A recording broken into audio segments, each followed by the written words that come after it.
Welcome to Unofficial Commentary by the Unqualified. I am Adam.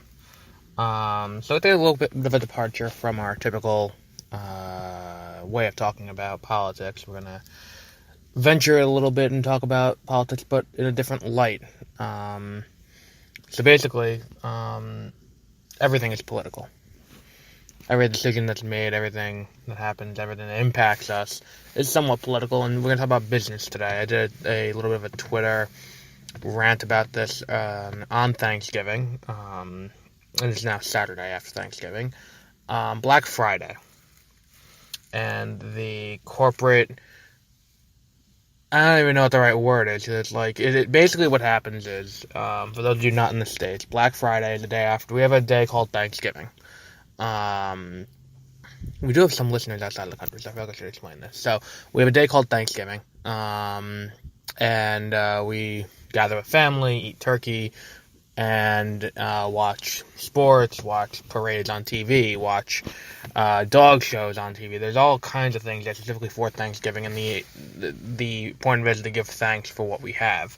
The day after Thanksgiving has historically been the start of the holiday shopping season, which in recent years has been dubbed Black Friday because of how, I don't even know where the name came from, Black Friday, to be completely honest, but what happens is they mark everything down very low, and there's a bunch of deals on things that, aren't ordinarily on sale that low. Like, Best Buy had a Toshiba 4K TV for 45-inch for, like, $198, which is a great deal. And it's basically things like that. So you get these video game bundles. You get PlayStation 4 with Spider-Man for $199. You get the Nintendo Switch bundled with Mario Kart for $299. And you get shit like that on the Friday after Thanksgiving. It used to be on the Friday after Thanksgiving it started. More recently, these companies have started pushing the sales onto Thanksgiving, where it's like midnight. We're going to be opening our doors at midnight. 11, we're going to open our doors. 10, and this is all within the last 5 years these things have happened. Where last year these stores were opening at 6, and now this year the stores are opening at 2 o'clock on Thanksgiving. JCPenney opened at 2 o'clock, Kohl's opened at 4 o'clock, Walmart opened at 6 on Thanksgiving to do it. And my concern with this is that Thanksgiving's a federal holiday, and the reason why it's deemed a federal holiday is because of its significance in American history, where the original Thanksgiving was probably one of the few times in the history of the country where the natives and the new settlers came together and worked together. This is before slaughter of the natives and before Trail of Tears and before all other kinds of atrocities were committed to the natives, but this is a one-time ordeal where they did it. So we feel the need as a country to celebrate that this happened one time and then never again. But it's celebrated with feasting and spending time with family you don't see and things like that, and it's really the start of the season where that we get a lot of family time. Now, I don't have a problem with a company opening on Thanksgiving. There are certain businesses that would thrive on that business model. Drugstores, you need pharmacies because people still get sick. Grocery stores especially, because people will forget things, and then the day of, it'll be like, oh shit, I didn't get the pumpkin puree to make pumpkin pie, or, oh, I forgot to get this, I forgot to get breadcrumbs, I forgot to get all kinds of things, like, to help make your food. But that's not what's happening now. These are stores that are taking advantage of the fact that people don't have money. And the fact that people don't have the money to buy the nice things they want because the companies jack up the prices so much. For example, I'm going to be using JCPenney as a lot of examples for this, because I worked at JCPenney for 8 months and then I quit. When I worked at JCPenney, I was also working at another store at the time. In both stores, we sold the same as seen on TV stuff. At this one store that I was working at, we had them, and they were regular price. I'm going to use, I think it was the Hurricane mop. That was the one that sticks out in my head the most. It was expensive. It was like $40, or 80 maybe. It's an seen on TV mop thing. What it is, it doesn't matter. So we had that at the one store. Then at JCPenney, they also had it for $40 or $80, whatever it was. But the thing is, to make it seem like it was a better deal, they doubled the price. So in perpetuity, there was a sign on this display of As Seen on TV stuff saying half price. But it's not really half price. They're selling it at the MSRP, which is the manufacturer suggested retail price. They're selling it at that price, but they're marking it up twice. That way they can mark it down half, which I feel like should be illegal. Because then you're creating the illusion that you're getting a good deal when you're really not. You're paying the same price you would pay anywhere else for it. So that was one of the things that we had going on there. And it's so what happens on Black Friday, you get these TVs and things like that. And these companies go out of their way to make it seem like they're giving you a great deal. But the problem is, it's a black squirrel over there. I've never seen that before. But the problem is, you don't have, there's no regulation as to what the original price is. And we have no reference point to what the original price is. To be able to say, oh, we're getting a good deal, oh, we're getting a bad deal. And the way they do that is by giving you approximations of what the item is close to. So if I tell you a Toshiba TV 45-inch Ultra HD with high dynamic range, that sounds like it would be expensive. But the thing is, the model number on those TVs and stuff that they have marked down that low are exclusive to Black Friday. So what happens is, when you look it up, there's no frame of reference. And when the company tells you, we would charge ordinarily this price, so you're getting this much off, then it's easy to say, oh, I'm getting a good deal, but you don't know what the price would be for it if you were paying a regular price. Like, you're entirely trusting the retailer, to be honest with you, and the retailer has no legal or financial obligation to be honest with you. Because what do they gain from being honest? They gain you not buying the thing from them. So that's problem number one with this whole thing. Problem number two is the treatment of the workers working on Thanksgiving and Black Friday. So as I said on Twitter, when I worked at JCPenney, it was getting close to the holidays. I had to leave the city of Albany to go back home, because I was working in Albany at the time.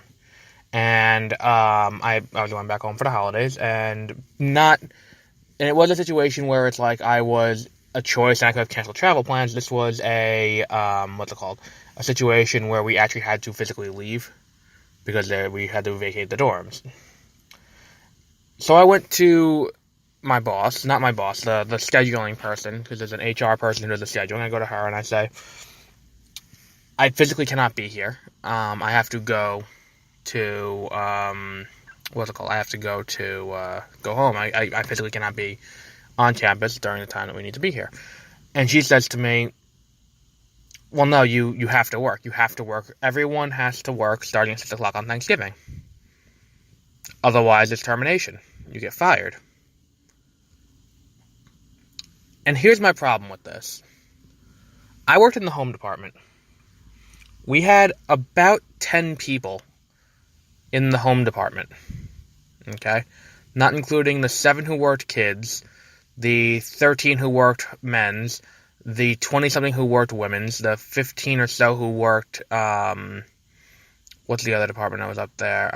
Of course, this could all be, these are approximations, I could be wrong, but I seem to recall we had a full staff of around 50 people, not including management and supervisors, and so I said to them, I physically cannot be here. I'm not going to get a hotel to work because I wouldn't offset the cost of the hotel. It financially doesn't make sense. So I told them, well, that's it. I'm just going to quit then. I physically can't be here. There's no way for me to come in. And so I quit. Now the problem is not everyone had a second job to offset that. So people had to work anyway. They were forced to under penalty of being fired. So basically, you're giving employees of these companies the option. You can spend time with your family, but you won't have a job after. Which I think is a not a great way to run things if that's what you're going to do. I think it's wrong to force that decision on someone and do that. Now, on the other side, it's not all about the employees, it's also about the people who are coming in shopping.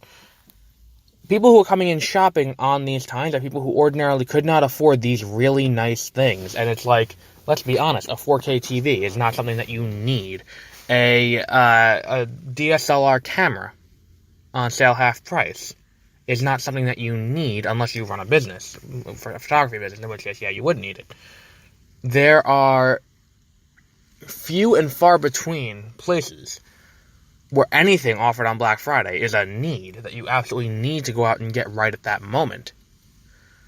So, surely what it is using the opportunity to get nice things that are just nice and ordinarily expensive, and things that make you feel better with what you have. And so what happens is, they offer this option. You can spend time with your family, or you can go out on Thanksgiving instead, and you can go and do your shopping, and you can buy all these nice things. So what I imagine happens is, as these sales figures come out, all of the CEOs of all these companies are just jerking off to the results, saying, look at how many people we fucked by offering really low deals on these days. Now, if you go out on Black Friday, you can do that too. Because as I said on the Twitter thread, the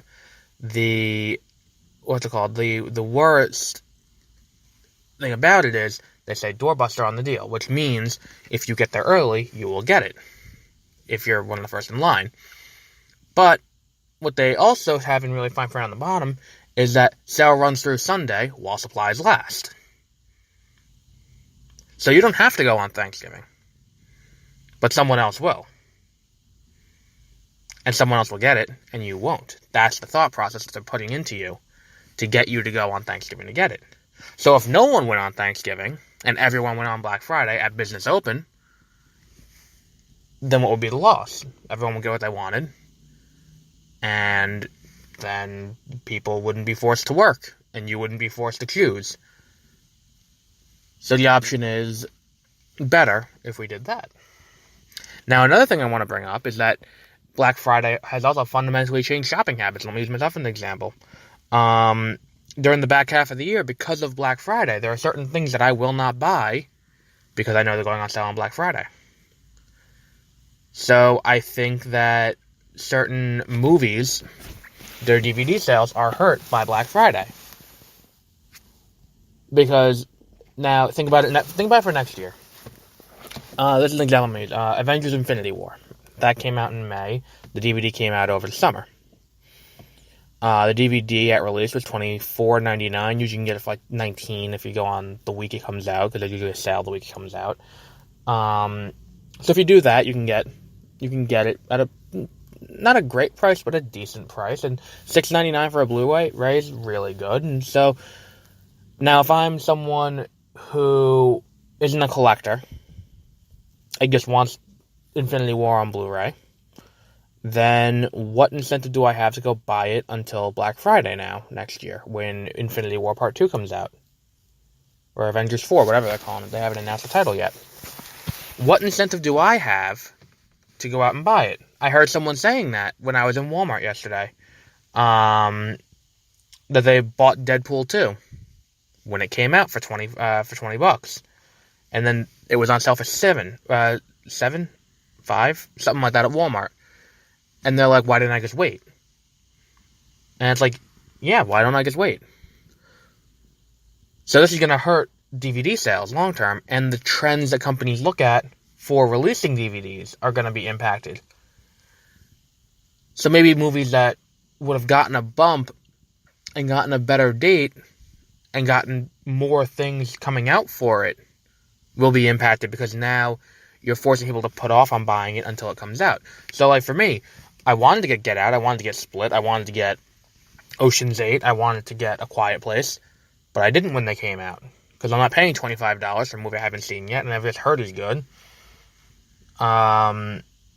So I went and I bought them on Black Friday. I bought $120 worth of stuff, and in that $120 worth of stuff, I bought 13 movies, Assassin's Creed Odyssey, and Fallout New Vegas, the complete collection. So 15 things for $120 is a really good deal, especially when one of them is a video game that came out less than a month ago. So that's what it is. These things are the things that I go out for on Black Friday, not the electronics. You're going to be fighting people for the electronics. And I think that what I'm saying is, and I think that the point I'm trying to make is,